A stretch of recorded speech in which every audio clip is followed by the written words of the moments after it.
thought I'd stop off and do a bit of impromptu hedgerow foraging here. So we're going to start right down here. Okay, so we're going to start down the bottom here with Gallium aperi, otherwise known as cleavers. It's a really great little pot herb. You can wilt it to get rid of all the hooks, etc. on it, because it's quite unpleasant just raw. These hooks can get stuck in your throat, etc. Really unpleasant sort of sensation. It's part of the coffee family, and later on, after it's flowered, you can use the seeds, dry them out, dry roast them, grind them up and make a light coffee with it. Really nice little plant. The great apes used it as a vermifuge to get rid of parasites. They'd make a big ball of this and then force swallow it, so that it would basically pull out all the parasites as it went through their digestive tract.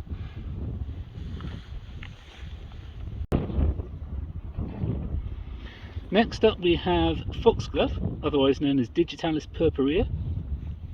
Now, this often gets confused with a couple of other plants. However, if you look at the leaf itself, from the midrib, you can trace out these veins here, and they go up along, and then they sort of curve in towards the tip up here of the leaf, and that's a good sign that it's Digitalis purpurea. Also, the leaves are very, very furry and feel very soft. Now, this is quite a dangerous plant.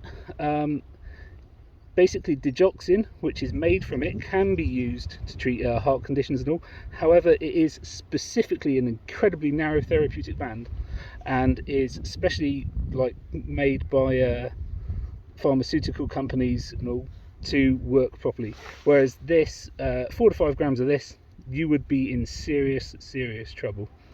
So yeah, leave this well alone. Comes up, it's a giant foxglove flower that everyone likes to stick their fingers in and get stung by a bee. But yeah, one to look for in the hedgerow.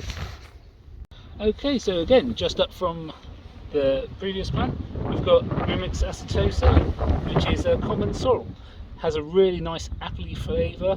Got to be careful, especially when it's young, and some versions get really quite large of this, that you don't confuse it with Arum maculatum, lords and ladies, because that is toxic. This isn't. This tastes really nice, lovely light apple skin type of flavour. Just a really nice little salad leaf there. Okay, just had to have a little move of the camera there, just because on further inspection here, got a lovely little flower spike starting to come up there, and you can spot these from a distance with a nice little red flower spike that is created when they flower. So it's a really nice sign that you have Rumex acetosa there. Okay, next up we've got this very little dainty flower in here, which is a wood violet, or Viola odorata. These are a lovely little edible flower. I'm not going to take this one off and munch it, mainly because there aren't that many around here at the moment, but you can spot these from their lovely little heart-shaped leaves. I'll try and get one in there for the camera for you, just so you can see. Yeah, lovely little edible flower. It's been used medicinally in the past, so yeah, it's a really nice little plant. Okay, up a bit more, we've got a rather wind-blown Rubus fruticosus. There are loads of different species of these. You can take these little tips here and take them off and make a lovely little tea out of them. Later on, obviously, you get the berries, which are technically not a berry, but I'll go into that in a later edition of this. But yeah, really nice little plant. You make a nice tea, obviously get the berries out of it. You make great cordage out of the stems. So that's one of the uses of Rubus fruticosus, or blackberry. Okay, so next up we've got Alex europea, or the gorse.